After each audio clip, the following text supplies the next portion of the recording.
सवितुर्वरेण्यं भर्गो देवस्य धीमहि धियो यो नः प्रचोदयात्। सभी को नमस्ते। आज हमारी चर्चा का जो विषय है, don't say yes when you want to say no and learning to be assertive in life. बहुत ही महत्वपूर्ण विषय है और खास तौर से हमारा जो व्यवहारिक जीवन है और व्यवहारिक में भी जो हमारा व्यवसायिक जीवन है, आज इस चीज की वहां पर बहुत बड़ी आवश्यकता है कि हम जहां पर रुकना है या जहां पर हम कंफर्टेबल नहीं हैं या नहीं कहना चाहते हैं, वहां पर हम नहीं कहना सीखें। और जो व्यक्ति ये सीख लेता है वो अपने व्यवसायिक जीवन में खुश रहता है, अपने गोल्स को सेटिस्फैक्टरीली अचीव कर पाता है और उसके साथ साथ जो मानसिक तनाव है, अननेसेसरी जो स्ट्रेस है, एंजाइटी है, उन सब से बचा रहता है। तो ये महत्वपूर्ण विषय, आज हम इसके ऊपर चर्चा करेंगे और इसके सब पहलुओं को आज हम देखने का प्रयास करेंगे। अपने क्रमानुसार पहले शुरुआत आप लोगों से, इस विषय में आप लोग क्या विचार रखते हैं और कैसा सोचते हैं, उससे आप लोग हमें अवगत कराएंगे और उसके बाद में फिर इसके बारे में हम क्या और कर सकते हैं उस पर प्रकाश डालेंगे। स्वागत। नमस्ते पंडित जी। नमस्ते जी। सभी को नमस्ते। आई थिंक बहुत इंटरेस्टिंग टॉपिक है और बहुत रेलेवेंट भी है, क्योंकि हम कई बार ऐसी सिचुएशंस में होते हैं जहाँ कोई पोजीशन ऑफ पावर में हो या कोई हमारा मित्र हो और या किसी को हम जानते हो और you know any other relation, जहाँ ना बोलना बहुत मुश्किल हो जाता है। और I think it's easy to say yes but and not deliver at the end of the day, but saying no and prioritizing yourself is the difficult thing to do. I think मैंने ये learn किया, I have a difficult time saying no because you know आपको दूसरे को please करना है, you don't want to disappoint them. So I think we end up saying yes more often than not. और इसका ये एक disadvantage है कि आप जब भी कुछ काम करो, whenever you say yes to something that you actually want to say no to, you're doing it out of compulsion and you're just not giving it your best. तो मैं ये मानता हूँ कि it's better not to get into something than to be into it half heartedly. और saying no जब positions of authority की बात आती है तो और भी मुश्किल हो जाता है, because we feel compelled to say yes. If we are subordinate then we obviously don't want to disappoint somebody about us, but I think वो भी एक आर्ट है. I think standing up for yourself and standing up for yourself and what you believe in is very important.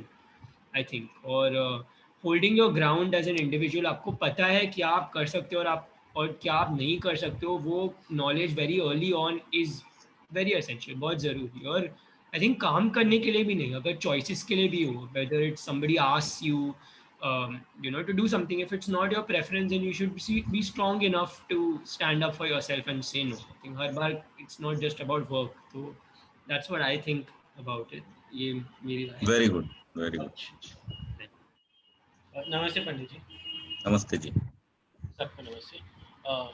I think assertive होना बहुत ज़रूरी है। अपना outlook और अपना नज़रिया कन्वे करना बहुत महत्वपूर्ण है। एक इंसिडेंट हुआ था, रोज़ा पार्क्स नाम की एक महिला थी who used to stay in Alabama, USA, और उस दौरान बहुत रेशियल डिस्क्रिमिनेशन होती थी उस पीरियड में। तो एक बार एक इंसिडेंट हुआ, मॉन्टगोमरी नाम की एक जगह में वो एक बस में बैठी थी और डिस्टिंक्शन हुआ था कि people of colour will sit somewhere else and those of other origins will sit at other places. तो बस का जो कंडक्टर था, उन्होंने रोज़ा पार्क्स से कहा था कि you get up, give up your seat for the white man. और तभी उन्होंने रेफ्यूज किया था, उन्होंने असर्टिव होके नहीं कहा था, और उस एक ना से अमेरिका में एक रेवोल्यूशन आ गया, जिसकी वजह से रेशियल डिस्क्रिमिनेशन बहुत हद तक कम हो गई थी। तो I think this just goes on to prove कि if you have an opinion और आपको लगता है कि वो सही है, and you should express it, because it is bound to have good consequences. तो आई थिंक यही कहना है। Thank you. Right, very good. सभी को नमस्ते। तो ध्रुव दक्ष ने एक शुरुआत जो एक बेस बनाया है उस पे आगे बढ़ते हुए to say yes when you want to say yes and to say yes when you don't want to say yes also. तो पहली सिचुएशन तो ठीक है जहां आप हार्म बोलना चाहते थे और आपने बोल दिया, but most of the situations आप देखेंगे कि आपका अगर उस डिसीजन में या उस चॉइस में मन नहीं है तो जैसे ध्रुव ने कहा you will never be able to give your 100%। और ये इवन आप ऑफिशियल वर्क में या वर्क प्लेस में देखेगा कि whether it is bosses who expect you to say yes to everything, but मैं उससे एक डिफरेंट ओपिनियन रखता हूँ। I have also been both sides as a subordinate and also as a boss. मैं वो प्रेफर करूंगा जो बंदा अपने लिए स्टैंड करे, जो अपना ओपिनियन रखे, rather than to have a productive maybe disagreement जो हमने पहले भी अपने सब्जेक्ट्स में देखी है। It should be positive, not in aggressive mode या नेगेटिव मोड। तो to agree without being to disagree without being hurtful, तो उसको हम असर्टिवनेस बोल सकते हैं in the real practical sense. और असर्टिवनेस और अग्रेसिवनेस का एक फर्क मैं यहाँ पर पॉइंट आउट करना चाहूंगा कि it should be done in the right way. Assertiveness should be conveyed in the very positive way कि आप जो अपना point रखना चाहते हैं, your opinion you want to keep, it should be in the right way. Communication अगर आपकी गलत हो गई, you start being very dominant या आप बहुत aggressive होना शुरू कर दे, नहीं ऐसा ही होना चाहिए, then that becomes negative assertiveness, which is very harmful. हमें positive assertiveness की तरफ बढ़ना है, rather than being submissive. दब के जो रहता है उसको पूरी दुनिया दबाती है। तो इफ वन टाइम यू से यस जब आप नहीं बोलना चाहते थे, next time people will expect that you will say yes. तो आप उसको लिव अप करते करते आप बर्नआउट की तरफ मूव करते हैं वर्क प्लेस में या पर्सनल लाइफ में भी। आपको एंजाइटी डिप्रेशन शुरू हो जाएगी because you are so overburdened with something you don't want to do. अब किसी को एक टाइम आप व्हाट यू से कि अनप्लेजेंट सिचुएशन में रख सकते हैं, बार बार कोई अगर उस सिचुएशन में आए तो वो रिलेशनशिप कभी काम नहीं कर सकता है। It is only an compromise और a force which you are keeping alive, जो कभी भी खत्म हो सकता है। तो I feel we should stand up for ourselves. जहां जहां हम लोग को लगता है कि हम अपना पॉइंट रख सकते हैं एंड वी आर कॉन्फिडेंट, चाहे वो आप स्टूडेंट लाइफ में हो या पर्सनल लाइफ में आगे जाके फैमिली लाइफ में हो या वर्क प्लेस पे हो, why should we not express? अगर हम एक इंडिविजुअल हैं, why should we just take it blindly कि यहाँ हम इतने इनसिक्योर हैं कि दूसरा जो बोल रहा है उसको चुपचाप मान लेते हैं। We have our own personality. We should stand up for our rights and our point of view and try to see where we can arrive at a zone of agreement, जैसे हमने negotiation skills में देखा। And that is the best way of being assertive, I feel. But yes, जरूर assertiveness is a very critical aspect of communication and personality development. तो इसको हम साथ में लेके चलें तो it is a wonderful tool to be successful in life. And this is my submission. Very good. बहुत अच्छा।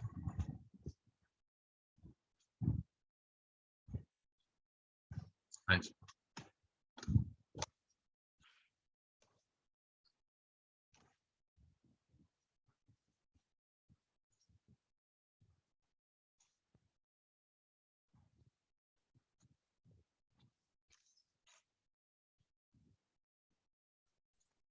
ख्याति बेटा you can go और विवेक भाई sir.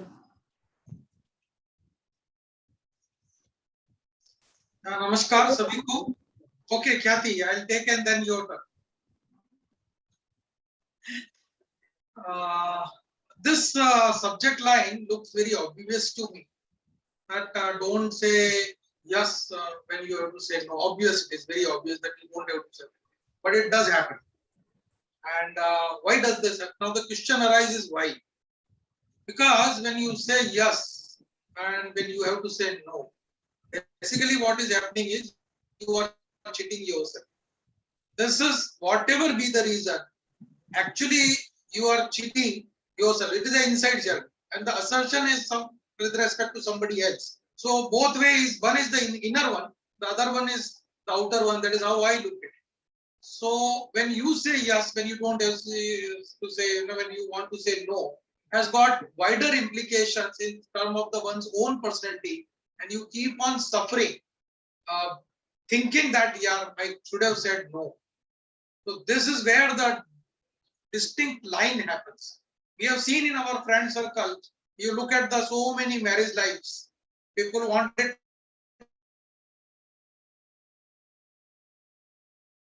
to say no, but they said yes just because they could have said no. So this we have seen.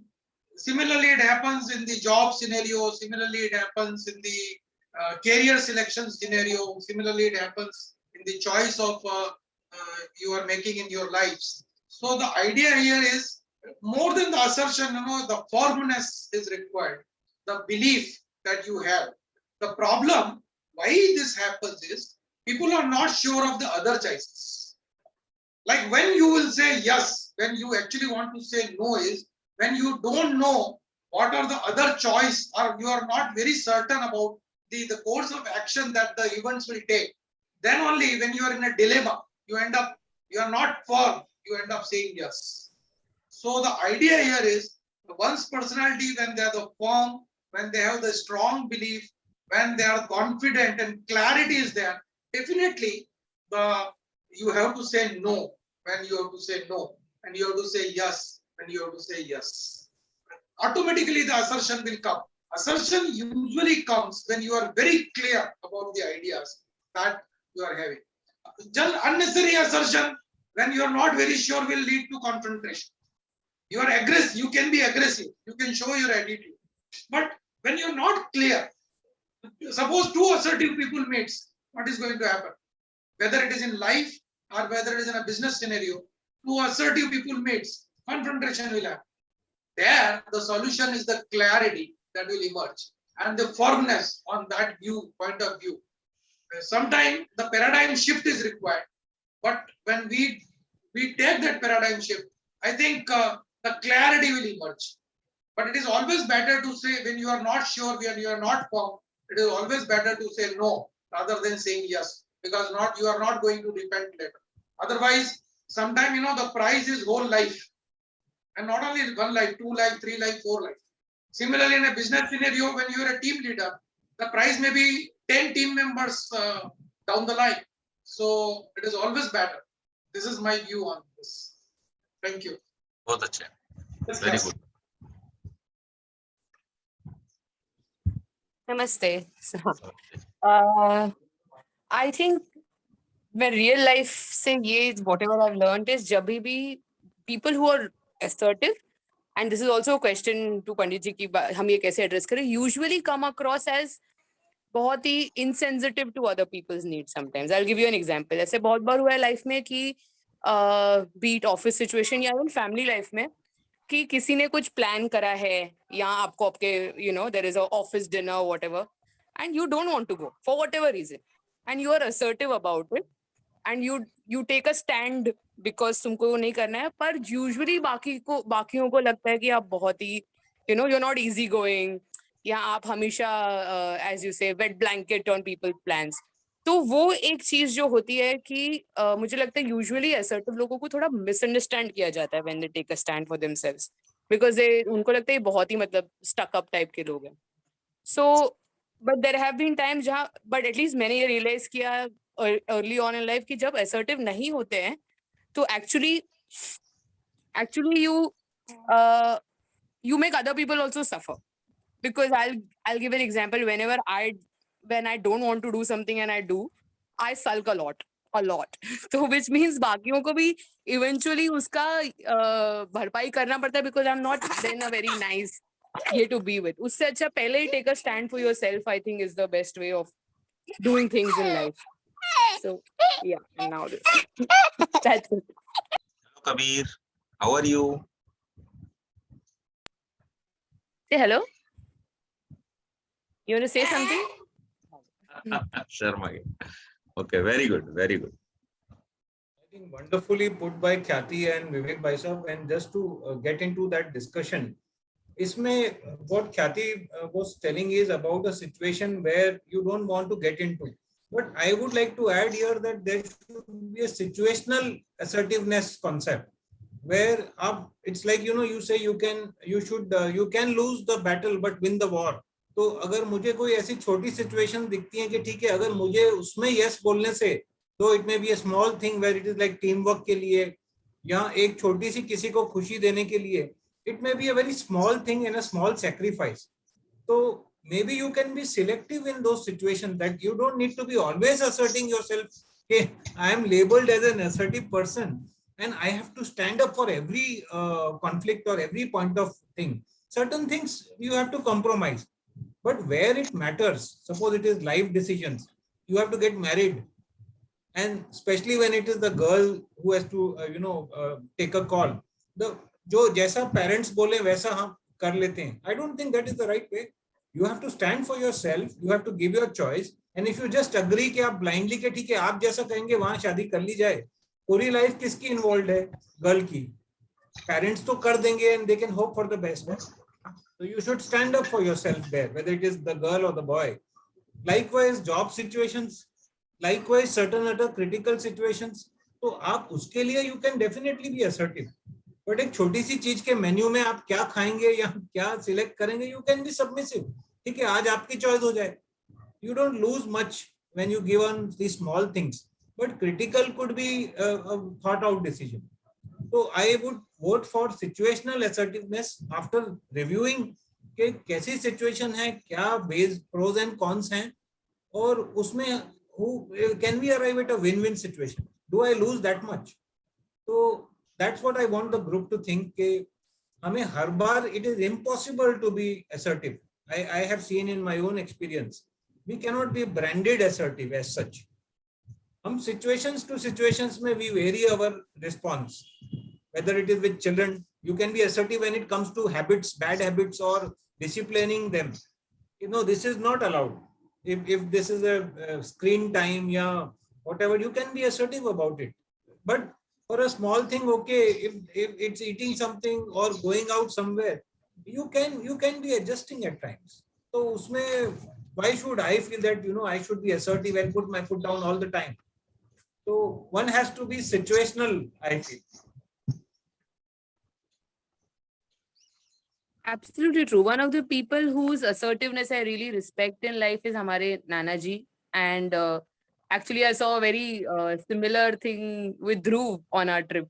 You know, some things जो अपने उसूलों के लिए खड़े होना या what you believe in, I think it's the hardest to do जब आप एक बहुत बड़े ग्रुप में हो या आप फैमिली सिचुएशन में हो. तो वो हमेशा जब भी उनको, you know, you can't corner our Nana ji into doing things, or you can't corner certain people. I think वो जो होता है बहुत ही like I have a lot of respect for people who always stand their ground on things जो उनके उसूल है. ऐसे नहीं कि वो बहुत ही difficult इसके लिए, पर कुछ चीज जो वो नहीं मानते हैं और वो नहीं करते हैं. I think it's a very difficult thing to do also. So it's actually मेरे ख्याल से the early you start practicing in life, it takes you आगे जाके, you know, you get trained for it. But Khyati, here I would say that assertiveness is something, it's a skill which can be learned. तो अगर हमने बचपन से उस तरह से किया हो तो it's a good thing, but otherwise even in professional training, assertiveness is taught. Life teaches us assertiveness, situations, ये सारी चीजें हमको सिखाती हैं और हम सीख रहे हैं, अभी भी सीख रहे हैं कि हम कैसे अपनी इस स्किल को और बढ़ाएं. तो it is okay to learn. अगर कई होते हैं जो even until a later age they are not able to assert themselves, कि हमने पूरी उम्र लोगों की सुनी है, अब हम कैसे सडनली बोलना शुरू कर दें. I feel वो गलत है. आप ज्यादा टाइम तक उसको दबा के नहीं रखें, it will lead to stress and depression. So you express yourself, you are an identity.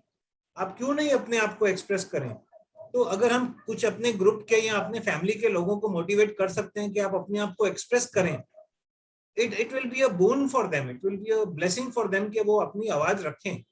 नहीं तो जैसे ख्याति ने कहा, ग्रुप में 15-20 लोगों का ग्रुप है, उसमें से हमेशा ऐसा होता है कि 10 लोग will be taken for granted. जो जो 3-4 लोग 5 लोग डिसाइड करते हैं वो सबके ऊपर अप्लाई होना ही होना है, because nobody else speaks. So we are not saying there should be an argument for everything, but there can be an opinion, there can be a vote taken by, you know, how many people are in favor of this or how many people are against this. We should be participative. Finally, that's what I feel. It's a very vast subject if you look at it.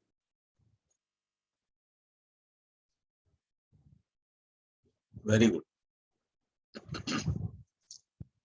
और कोई कुछ कहना चाहेंगे?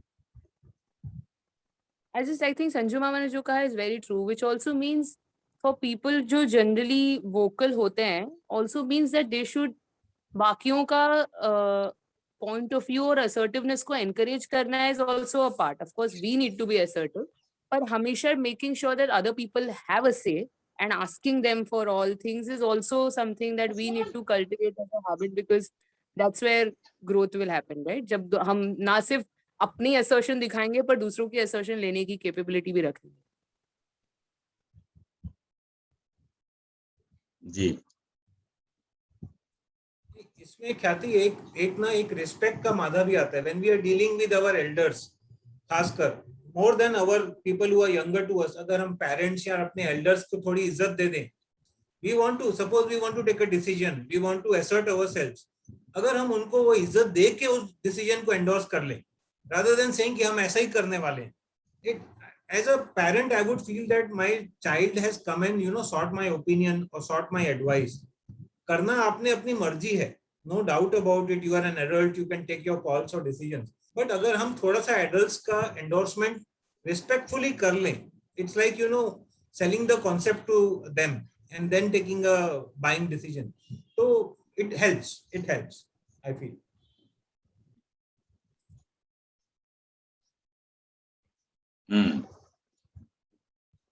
Good. Jaya भाभी जी ने कुछ नहीं कहा? She is the best listener. But yeah, please. सभी को नमस्ते। नमस्ते जी।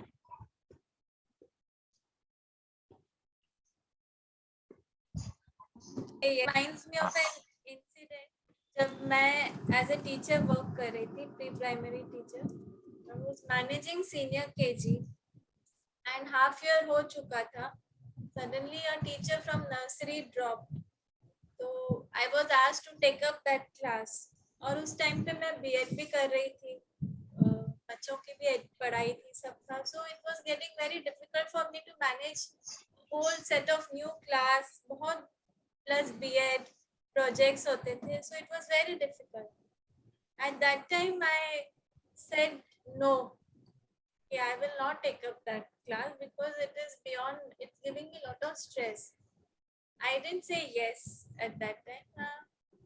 At that time मुझे लगा it was a right decision because it was putting too much pressure. ना मैं B.Ed को justice कर पाती, ना बच्चों की पढ़ाई को, ना अपने आप को, ना उन बच्चों को जिनको अभी handle करना था that time. So I said no. But in that bargain I had to lose my job. ठीक है, but I am happy मैंने उस वक्त वो decision लिया. I said no when it time. Good, good. Thank you. Very ठीक है जी। बहुत अच्छे विचार आप सभी लोगों ने अपने इस विषय में रखे। अभी हम लोग थोड़ी सी और चर्चा करेंगे इसी बारे में।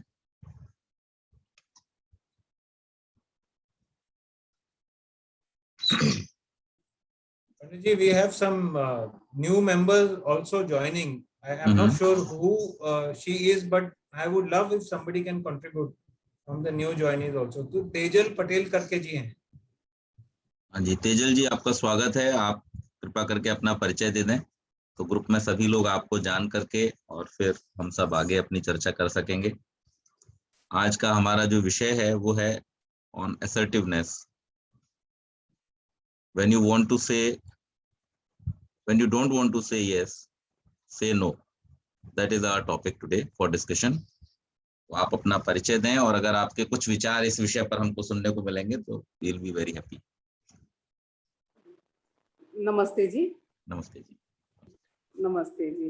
मैं आज के इस विचार से मैं बहुत परिचित नहीं, मैं हॉस्पिटल में हूँ, लेकिन हमारे ग्रुप में जय माता जी के जो ग्रुप में जो आया था ना, अच्छा अच्छा तो अच्छा। मैंने ऐसा सोचा कि कुछ सुनने जी वाला होगा, अच्छा हाँ कार्यक्रम होगा, बिल्कुल तो मैं बिल्कुल। अभी हॉस्पिटल में बैठ के, मेरे ससुर बीमार ठीक। है तो उसके पास अच्छा बैठी हूँ और आपका लाभ ले रही हूँ। जी जी जी तो ठीक। हाँ, तो आर्य समाज से हम बहुत सालों से पहले से ही जुड़े हुए हैं, और ऐसा कोई कार्यक्रम आता है तो हम जय माता जी के आदेश से हम जुड़ जाते हैं। बहुत बम्बई वाले अच्छा के बहुत आदमी अच्छा। को।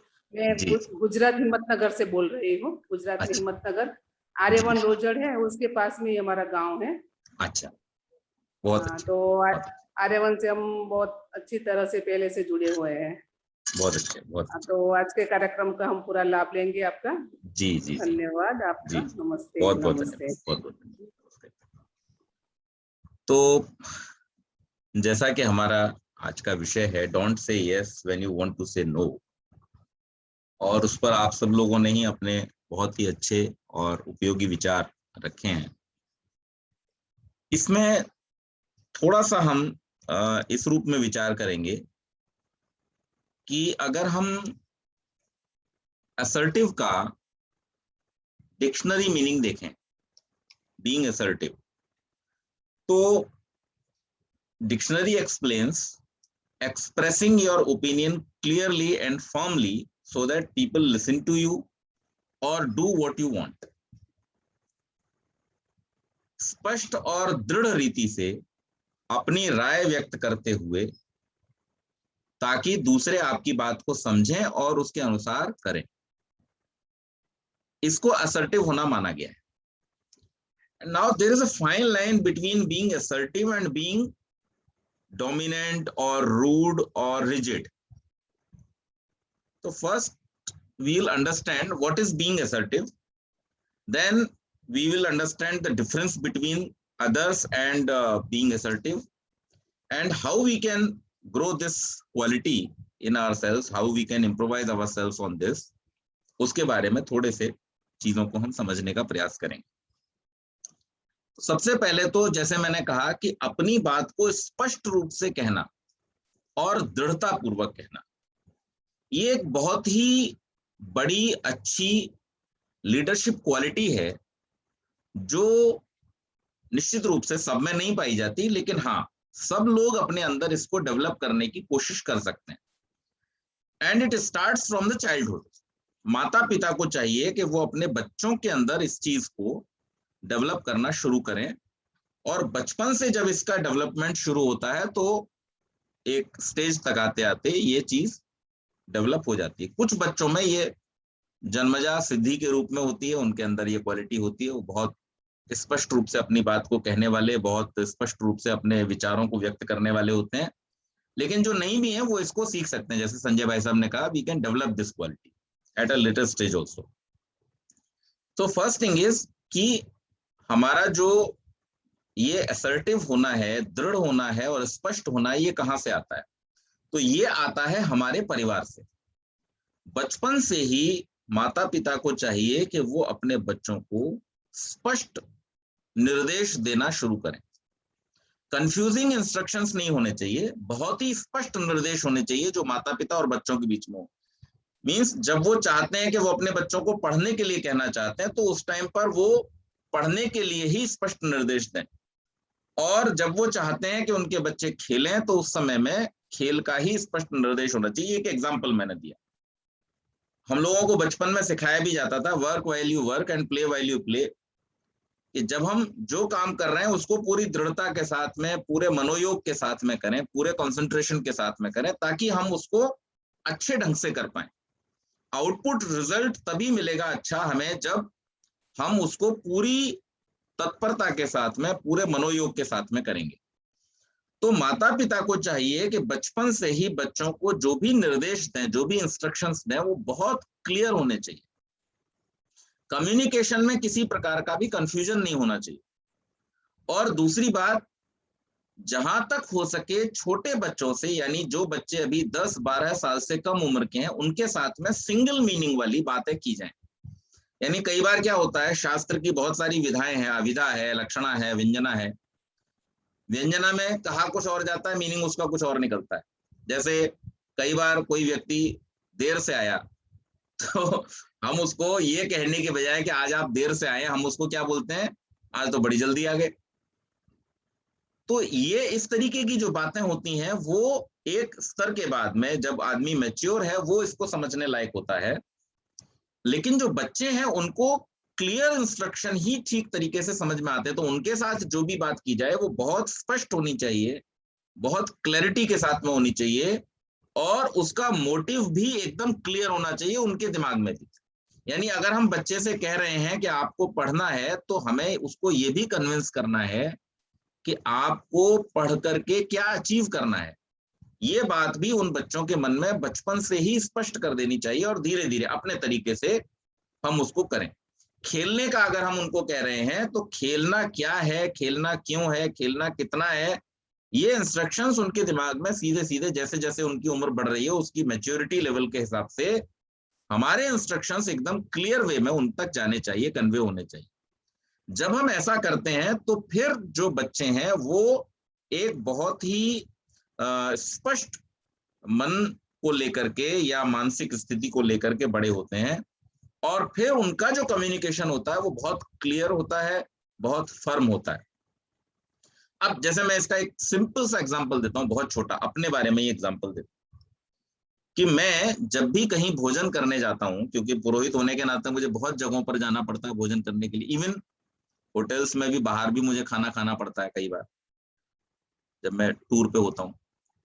लेकिन मैं बहुत ही प्यार से, स्पष्टता से, ये बात सबको मालूम पड़ चुकी है अब तो लगभग जो मुझे जानते हैं, कि पंडित जी गार्लिक और ये नहीं खाते हैं, तेज मसाले नहीं खाते हैं।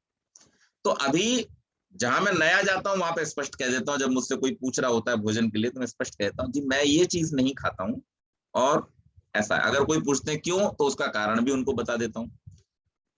लेकिन मेरा ये आग्रह जो होता है वो बहुत ही पोलाइट वे में होता है। तो जो मैंने अभी आपसे कहा था कि being assertive and being rigid, these are two different things. आप किसी चीज को लेकर के रिजिड हैं कि नहीं मैं तो ऐसा ही करता हूं और ऐसा ही करूंगा और इसके बिना करूंगा नहीं और आपको ऐसा ही करना पड़ेगा, नहीं। वहां पर मेरा आग्रह इस प्रकार का होता है, या हमारा आग्रह इस प्रकार का होना चाहिए कि अगर स्थिति है तो मेरी चॉइस ये है, अगर स्थिति नहीं है तो you continue, you carry on with your plan, I will withdraw myself. This is how we can be assertive. मैं ड्रिंक नहीं करता, मेरे साथ के लगभग सारे लोग जो ऑफिस में हैं वो ड्रिंक करते हैं। बहुत सारे, मतलब 85% लोग, नॉर्थ में कम थे, यहाँ पे थोड़ा ज्यादा लोग हैं जो नॉनवेज खाते हैं, मैं नहीं खाता। लेकिन उसके बावजूद भी उसमें किसी प्रकार का जो हमारे बीच में दुराव की स्थिति हो या इस तरीके का हो कि उनको किसी प्रकार का ये लगे कि नहीं इन्होंने तो हमारा प्रोग्राम ही बिगाड़ दिया, काम खराब कर दिया, वैसा नहीं।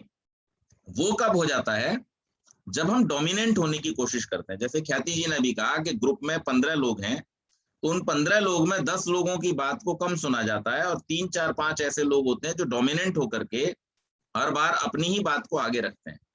सो they are not assertive, they are being dominant. Assertive होने का मतलब ये बिल्कुल भी नहीं कि आप दूसरे की बात को न सुने। असर्टिव होने का मतलब है कि जितनी स्पष्टता से, जितनी दृढ़ता से आप अपनी बात को कह रहे हैं, उतनी ही दृढ़ता से, उतनी ही स्पष्टता से और उतने ही एक्सेप्टेंस के साथ में आप दूसरे की बातों को भी स्थान दें, दूसरे की बातों को भी सम्मान दें और उसको भी वहां पर बराबरी का स्थान दें, तब जाकर के आप असर्टिव होते हैं। नहीं तो आप या तो डोमिनेंट हो रहे होते हैं, या आप रिजिड हो रहे होते हैं, या आप रूड हो रहे होते हैं। तो हमें सबसे पहले तो ये समझना है कि assertiveness is a quality, while being dominant or being rigid or being rude is a bad thing which we should not have, we should avoid, right? तो assertive होने के लिए स्पष्टता, अच्छा ये आएगी कहाँ से? इसके लिए आवश्यक है कि जब हम, जैसे मैंने कहा, बच्चों को जब हम स्पष्ट निर्देश देंगे तो उस स्पष्ट निर्देश से क्या होता है कि उनके अंदर एक कॉन्फिडेंस डेवलप होता है। आप असर्टिव तब हो सकते हैं जब आपके अंदर कॉन्फिडेंस हो अपने विचार को लेकर के। असर्टिव होने के लिए आपको करना क्या है? अपनी बात को, अपने विचार को ठीक प्रकार से, स्पष्टता के साथ में, दृढ़ता के साथ में सामने रखना है। दूसरे को कन्विंस करना है उससे, लेकिन कन्विंस आप तब कर पाएंगे दूसरे को जब आप खुद कन्विंस्ड होंगे। कोई ऐसी बात जिसको मैं खुद ही नहीं समझता हूं, बस मैं फॉलो कर रहा हूं, जैसे कई बार लोग होते हैं कि हमारे माता पिता करते थे या हमने देखा है ऐसा करते हुए लोगों को, इसलिए हम भी ऐसा करते हैं। ऐसी जो चीजें होती है वहां पर आप कभी भी दृढ़ नहीं होते, और आप फिर किसी ने इधर बता दिया तो आप इधर चले गए, किसी ने उधर बता दिया तो आप उधर चले गए। लेकिन जब किसी चीज को स्पष्टता से समझ करके और उसको जब आप अपने जीवन में एक गुण के रूप में, एक व्यवहार के रूप में, एक सिद्धांत के रूप में धारण करते हैं, तो वहां पर आपके अंदर एक फर्मनेस डेवलप होती है कि भाई नहीं, ये मुझे करना है और ये इसलिए करना है क्योंकि इससे मुझे ये प्राप्ति होती है। तो ये तीन चीजें जब आपके दिमाग में क्लियर होती हैं कि क्या करना है, क्यों करना है, कैसे करना है, तो इन तीन चीजों के स्पष्ट हो जाने से आप किसी भी बात को लेकर के स्पष्टता से दूसरे को समझा पाते हैं, नहीं तो आप नहीं समझा पाएंगे। कभी भी आप देखिए किसी कॉर्पोरेट में जब किसी को ज्वाइनिंग कराई जाती है, सबसे पहले उसको क्या बोला जाता है, you just go through the policies, code of conduct. सारी अच्छी कंपनियां ऐसा करती हैं कि आप जब किसी भी, या जैसे कोई आर्य समाज में अगर आकर के ज्वाइन करता है तो हम लोग उसको सबसे पहले क्या कहते हैं, हम लोग उनको सबसे पहले ये बताने का प्रयास करते हैं कि आर्य समाज के सिद्धांत क्या है, आर्य समाज क्या है। क्योंकि जब तक व्यक्ति आर्य समाज को नहीं समझेगा, आर्य समाज के सिद्धांतों को खुद ही नहीं समझेगा, तब तक वो दूसरे को कन्विंस नहीं कर सकता, दूसरे को वो आर्य समाज के बारे में ठीक प्रकार से नहीं बता सकता, दूसरे को वैदिक मान्यताओं के बारे में ठीक तरीके से नहीं बता सकता। तो पहले खुद कन्विंस होना, अपने मन में स्पष्टता लाना, और जब हम अपने मन में स्पष्ट हैं, अपने मन में हम जब सैद्धांतिक रूप से दृढ़ हैं, तब हम सामने वाले को, दूसरे व्यक्ति को ठीक प्रकार से उस बात को समझा सकते हैं। अन्यथा हमारा जो कहना होगा या तो वो आर्ग्यूमेंट में कन्वर्ट हो जाएगा, हम आर्ग्यू करने लगेंगे क्योंकि हम कॉन्फिडेंट है नहीं, और दूसरा व्यक्ति जब हमसे कुछ कहेगा और हम उसका जब कन्विंसिंग जवाब नहीं दे पाएंगे, तो उस समय हम किस मोड में चले जाएंगे, हम वाद विवाद के मोड में चले जाएंगे, आर्ग्यूमेंट के मोड में। और ज्यादातर ऐसा ही होता है कि जब हम किसी से आर्य समाज के विषय में बात करना शुरू करते हैं, चूंकि हमें सैद्धांतिक जानकारी पूरी नहीं होती, तो फिर क्या होता है वहां पर कि जैसे ही वो हमारी दो बातें काटता है कि भाई ये आपने ऐसा कहा, हम तो ऐसा नहीं मानते, ऐसा क्यों माने, इसके पीछे क्या रहस्य है, वो रहस्य हमें पता नहीं होता, तो फिर हम आर्ग्यूमेंट में लग जाते हैं कि नहीं, इसने ऐसा कहा इसलिए ऐसा मान लो, उसमें ऐसा लिखा हुआ है इसलिए ऐसा मान लो, बट उसकी जो लॉजिकल एक्सप्लेनेशन है वो हमारे पास में नहीं होती। तो असर्टिव होने के लिए सबसे पहले कॉन्फिडेंट होना, और कॉन्फिडेंट होकर के फिर फर्म होना, ये आवश्यक है। अब ये कॉन्फिडेंस और फर्मनेस, जैसा मैंने कहा, आप जब किसी चीज के बारे में ठीक तरीके से जानेंगे, स्पष्ट होंगे, तब आपके अंदर आई। इसके साथ साथ एक और बहुत बड़ी क्वालिटी है जो हम हमारे पिछले सत्रों में भी डिस्कस कर चुके हैं, वो माता पिता को बच्चों को सिखानी चाहिए, और वो ये है कि बच्चों को केवल जीतना ही ना सिखाएं, बच्चों को हारना भी सिखाएं। क्योंकि जो बच्चे केवल जीतना सीखेंगे वो जीवन क्षेत्र में जाकर के दुखी होंगे, परेशान होंगे। इसलिए बच्चों को कहीं ना कहीं, किसी ना किसी रूप में, हमें इस रूप में भी प्रिपेयर करना चाहिए मेंटली उनको, कि जीवन में हर स्थान पर, हर क्षेत्र में, हर बारी में आपको जीत ही नहीं मिलेगी, आपको वहां पर हार का भी सामना करना पड़ेगा। Any time and every time, if you want कि you can convince others, it will not happen. मेरे साथ भी नहीं हो पाता। मैं बहुत कुछ जानता हूं अपने विषय में, जिन विषयों पर मैं चर्चा करता हूं उन विषयों के बारे में, लेकिन हर बार ऐसा नहीं होता कि मैं सामने वाले को कन्विंस कर ही पाऊं। और मेरी बात छोड़िए, हम अगर इतिहास को उठा करके देखें तो मर्यादा पुरुषोत्तम राम से लेकर के, योगेश्वर कृष्ण से लेकर के, और स्वामी दयानंद तक लेकर के, सारे व्यक्तियों के जीवन में ऐसे हमें उदाहरण देखने को मिलते हैं कि जहां ऐसे लोग भी सामने आते हैं जो आपसे किसी भी तरह से, आप चाहे कितने ही सैद्धांतिक हों, कितने ही दृढ़ हों, कितनी ही अच्छी बात कह रहे हों, लेकिन वो आपकी बात को स्वीकार नहीं करेंगे। तो ऐसे में क्या होगा, जिस व्यक्ति को केवल मात्र जीत का स्वाद मालूम है, या जिस व्यक्ति के दिमाग के अंदर अगर यही बात है कि नहीं मैं तो कर ही सकता हूं, वो ऐसे समय पर निराश हो जाता है, हताश हो जाता है, डिप्रेस हो जाता है। तो माता पिता का ये कर्तव्य बनता है कि वो अपने बच्चों को हारना सिखाएं, और जब बच्चे हारना सीख जाते हैं तब उनके अंदर एक और मजबूत स्थिति अपने मन की उत्पन्न होती है, और वो ज्यादा मानसिक रूप से सशक्त होते हैं बजाय उन बच्चों के जो केवल जीतने की आदत डालते हैं। तो ये बात हमें सीखनी चाहिए। अब मैं आपको एक छोटी सी कहानी जो मैंने आज पढ़ी मैं सुनाता हूँ इस विषय में, कि एक बार क्या हुआ कि एक पिता के 3 पुत्र थे, और उन 3 पुत्रों में से एक पुत्र जो था वो पढ़ाई लिखाई में थोड़ा सा कमजोर था, लेकिन बाकी सारे व्यवहारों में वो बहुत अच्छा था।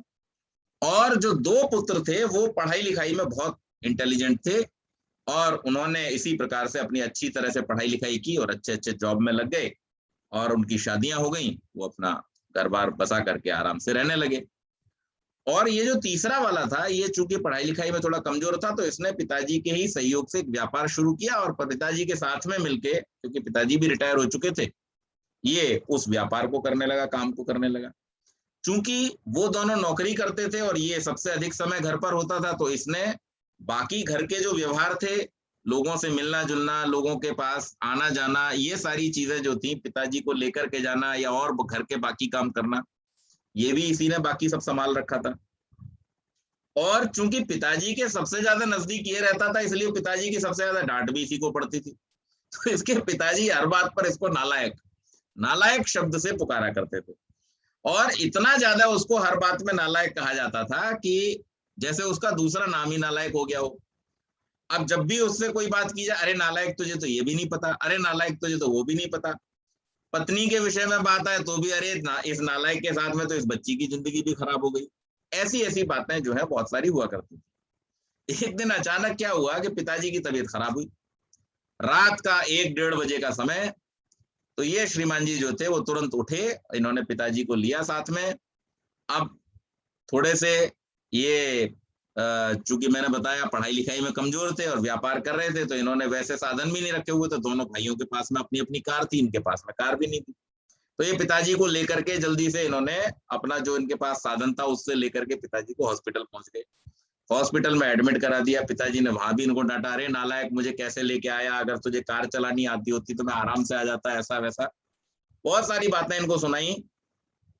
डॉक्टर के पास में गया, डॉक्टर से कह करके इनको ट्रीटमेंट शुरू करा दिया, और सुबह तक डॉक्टर ने इनको रिलीज कर दिया। कोई बहुत बड़ी समस्या नहीं थी, कुछ गैस वैस बन गई थी, इसकी वजह से पिताजी को तकलीफ हो गई।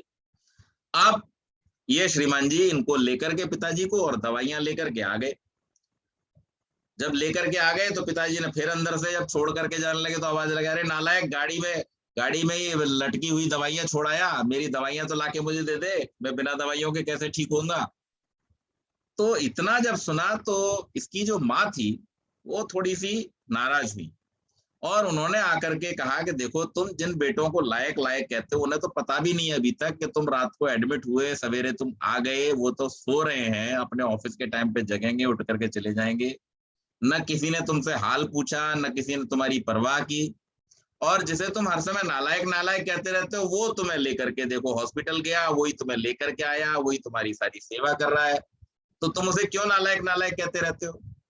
तो वहां पर उसके पिताजी ने एक बहुत अच्छी बात कही, और उन्होंने क्या कहा, बोले देखो तुम्हें क्या लगता है मैं अपने 2 बच्चों से ज्यादा प्यार करता हूँ और एक बच्चे से कम प्यार करता हूँ? ऐसा नहीं है, मैं इसको भी उतना ही प्यार करता हूँ जितना बाकी 2 को करता हूँ, लेकिन उन दोनों के होशियार होते हुए और मेरे उनको अतिरिक्त प्रोत्साहन देने के कारण से आज उनका जो व्यवहार है, उस व्यवहार को देखते हुए मेरे मन में ये बात आई, थोड़ा सा स्वार्थ आया मेरे मन में कि कहीं मैं इसको भी उतना ही प्रोत्साहन देने लगा और ये भी वैसा बन गया तो फिर मेरी सेवा कौन करेगा, मुझे प्यार कौन करेगा।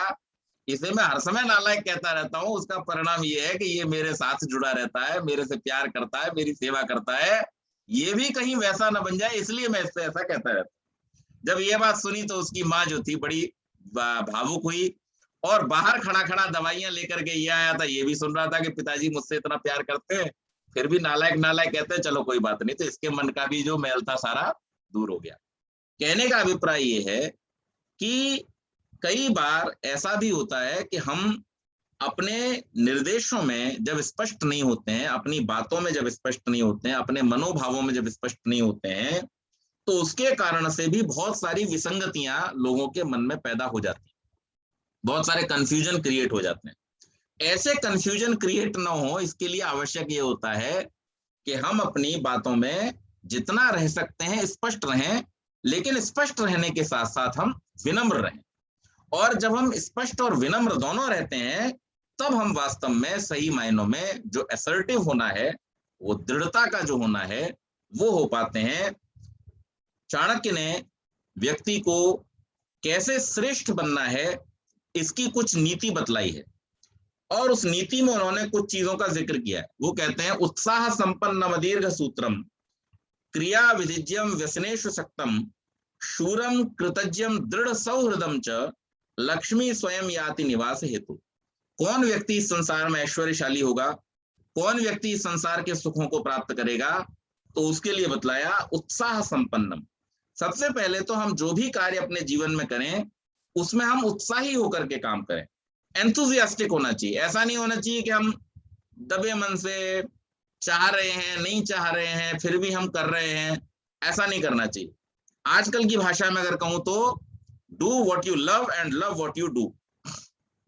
तो इसलिए जीवन में जो भी कार्य हम करें, जो भी कार्य अपने हाथ में लें, उसको उत्साह पूर्वक करें।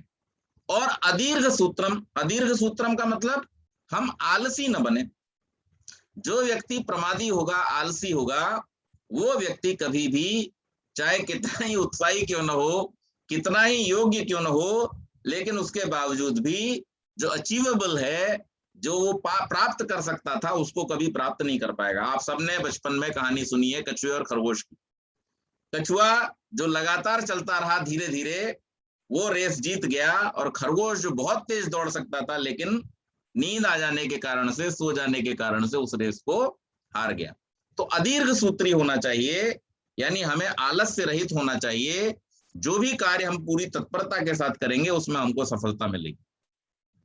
क्रिया विधिज्यम, और जो भी कार्य हम करने के लिए चलें उसके बारे में पहले हम जानकारी हासिल करें।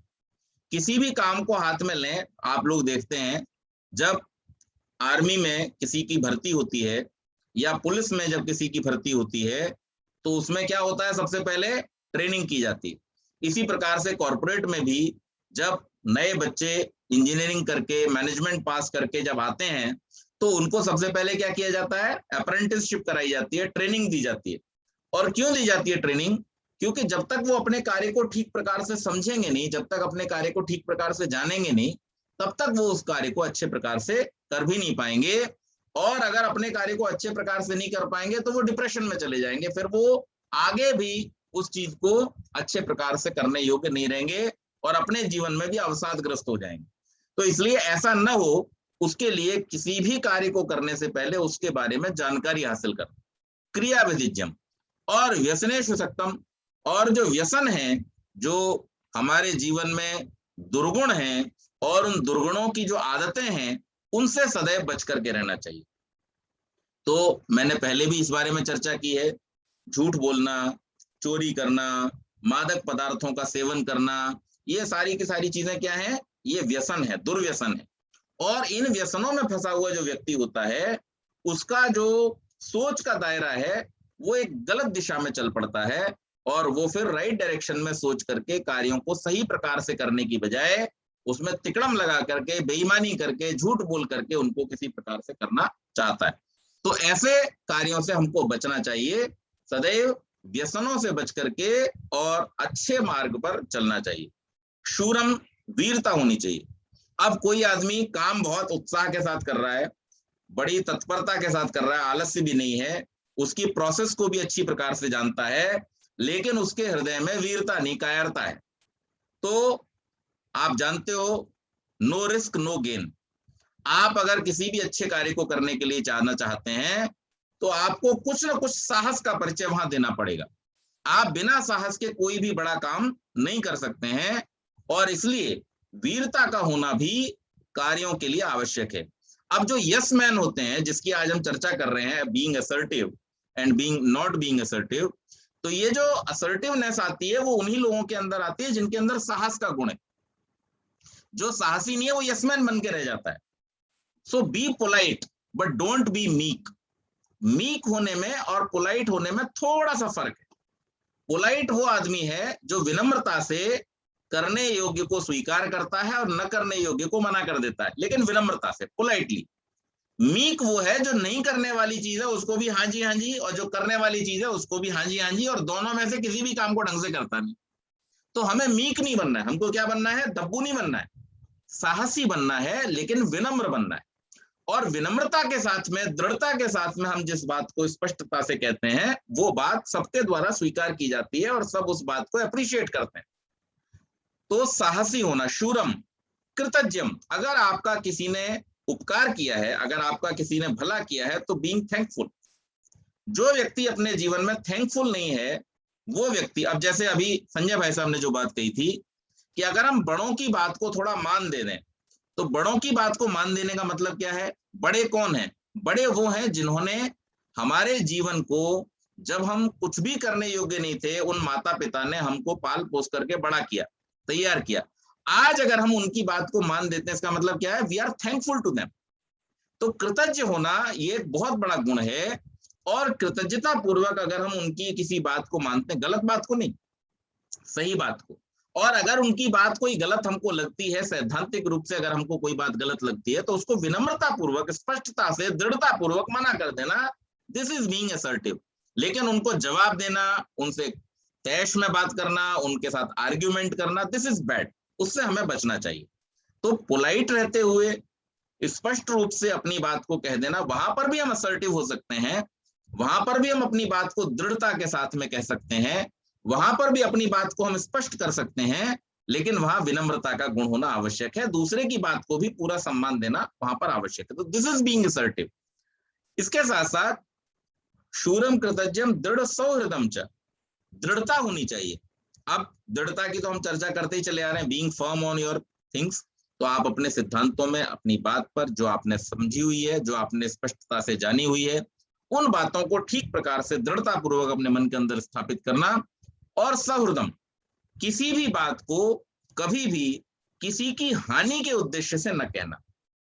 देखिए, महर्षि दयानंद सरस्वती ने इस संसार के समस्त मत मतांतरों को, और खास तौर से जो भारतवर्ष में पनपे हुए मत मतांतर थे, बाहर से आकर के पनपे हुए हों या यहीं पर जन्म लेकर के पनपे हुए हों, उन सब मत मतांतरों की समीक्षा सत्यार्थ प्रकाश में और अपने अन्य ग्रंथों में की। लेकिन हर समय, हर ग्रंथ में, हर बात को करते हुए उन्होंने एक बात स्पष्ट की है कि मेरा उद्देश्य किसी का मन दुखाना नहीं है, मेरा उद्देश्य किसी की भावनाओं को ठेस पहुंचाना नहीं है, मेरा उद्देश्य किसी का अहित करना नहीं है, और मेरा उद्देश्य किसी नए मत मतांतर की स्थापना करना भी नहीं है। उन्होंने सदैव अपने उद्देश्य को स्पष्ट रखा कि मैं तो केवल मात्र जो ऋषियों की सही बातें हैं, ठीक बातें हैं, वेदों की बातें हैं, उनको स्पष्ट करना चाहता हूं सबके सामने, और जो गलत बातें, जो भ्रांतियां, जो भ्रमजाल स्वार्थी लोगों ने फैला दिया है, उसका मैं निर्मूलन करना चाहता हूं, उसको हटाना चाहता हूं। जब आप इतनी स्पष्टता के साथ में, इतनी दृढ़ता के साथ में और इतनी विनम्रता के साथ में किसी बात को करते हैं, तब निश्चित रूप से आप सम्मान के अधिकारी भी होते हैं, आपकी बात को लोग सुनते भी हैं, और आपकी बात को सुन करके उसको अपने जीवन में धारण करने का भी प्रयास करते हैं। तो हमें असर्टिव होना चाहिए, हमें जहां हाँ कहना चाहिए वहीं हाँ कहना चाहिए, और जो ना कहना है उसे ना को भी हमें इतने अच्छे ढंग से, इतनी दृढ़ता से कहना चाहिए, इतनी विनम्रता से कहना चाहिए कि उसको भी स्वीकार करने में किसी को अपमान महसूस न हो, किसी को गिल्टी फीलिंग न हो, और किसी को भी इंफीरियर फीलिंग न हो। सब अपने अपने सम्मान की रक्षा करते हुए, जब दूसरे के सम्मान का भी ध्यान रखते हुए अपनी बात को स्पष्टता और दृढ़ता से कहते हैं, that is actually being assertive. तो ये आज का हमारा टॉपिक है, और इसके बारे में ये थोड़ी सी बात मैंने कही। अगर कोई प्रश्न आपके मन में है तो आप लोग पूछ सकते हैं। बहुत बहुत धन्यवाद।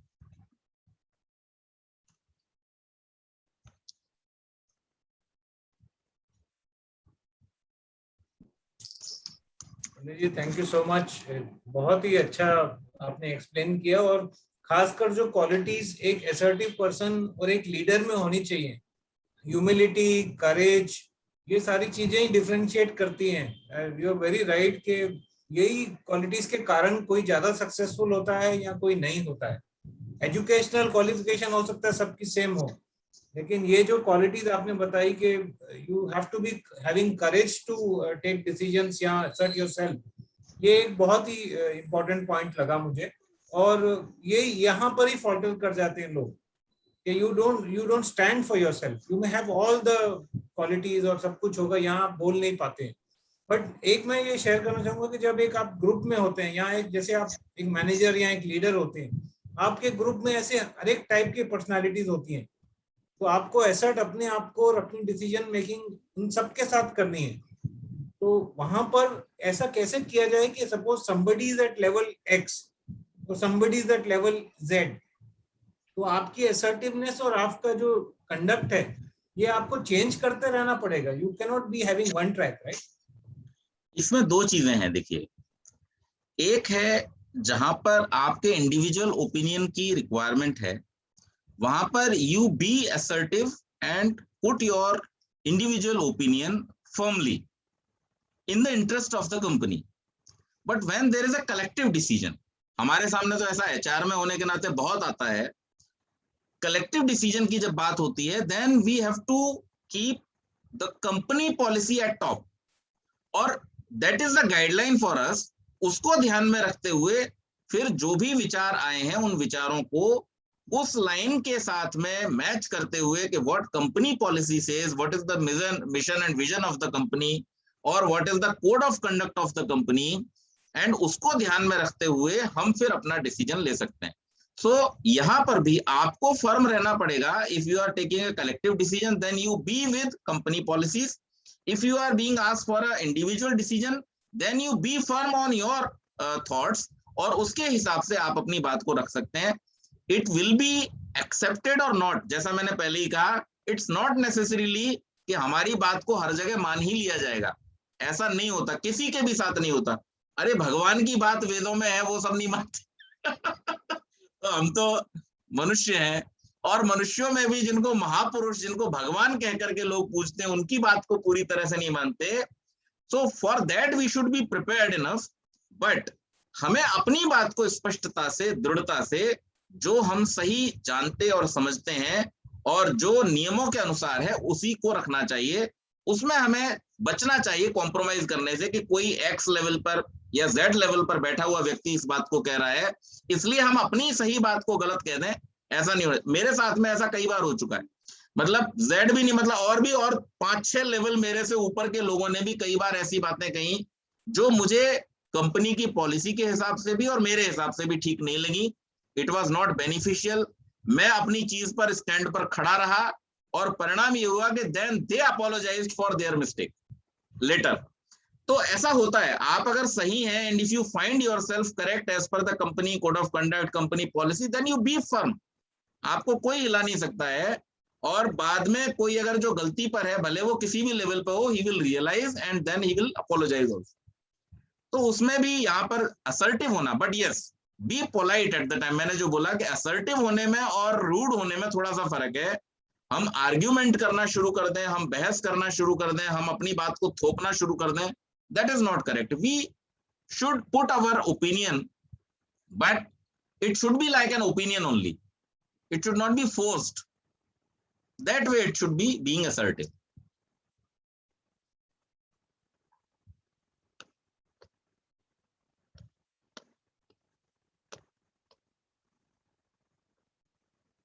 हाँ जी, ध्रुव जी, दक्ष जी, कुछ प्रश्न है आपका?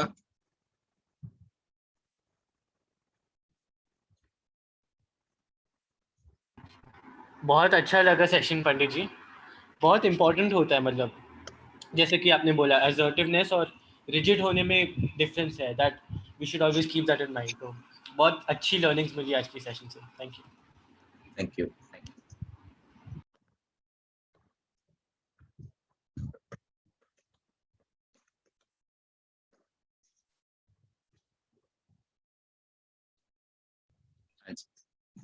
और कोई कुछ कहना चाहेंगे? Any input? Thanks a lot. I think most suited HR topic today. It belongs to you. One of the few topics of my choice.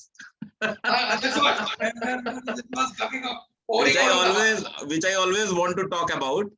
This is one of them. Yes, no doubt. Wonderful. I think in the absence of clarity, all this issue happens. When the clarity and firmness is there, these two are the most, you have already highlighted them.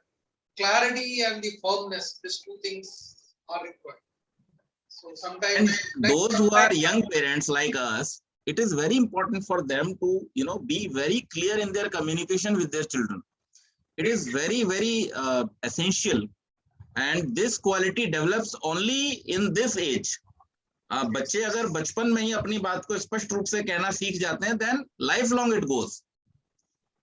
But as you correctly said ना कि parents को पहले far more assertive होना बहुत जरूरी है. Yes. But that percolate down, this is very important. Because कई बार parents कहते हैं ठीक है तू देख ले कर ले तेरी इच्छा हो तो कर ले.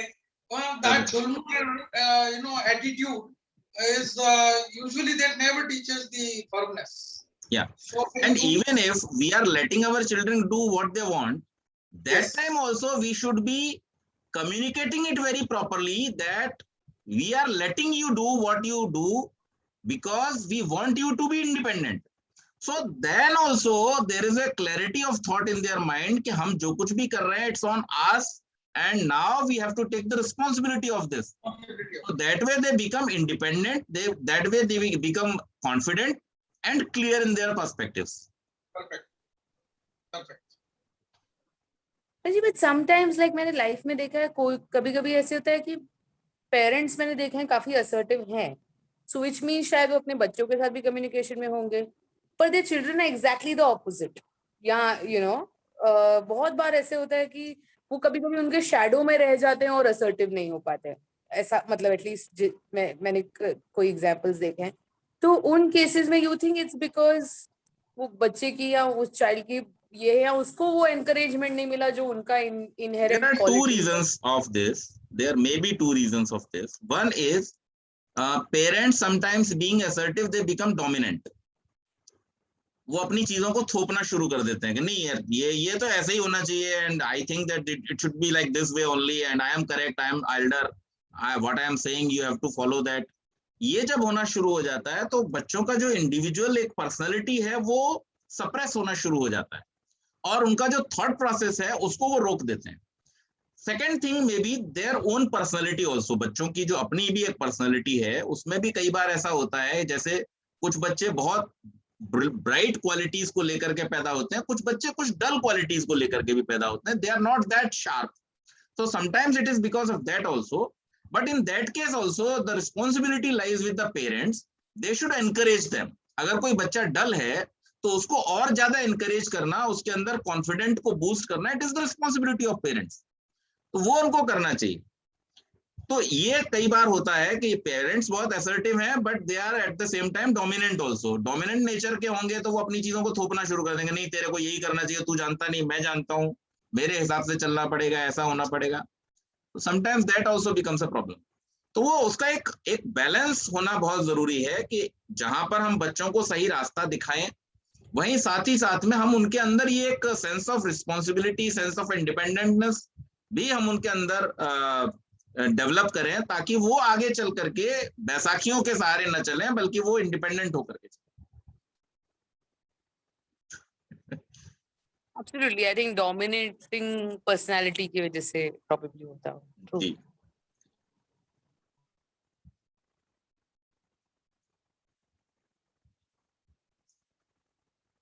चलिए तो फिर आज की सभा को यहाँ पे कंक्लूड करते हैं और सोमवार से बड़े अच्छे टॉपिक्स रखे हैं.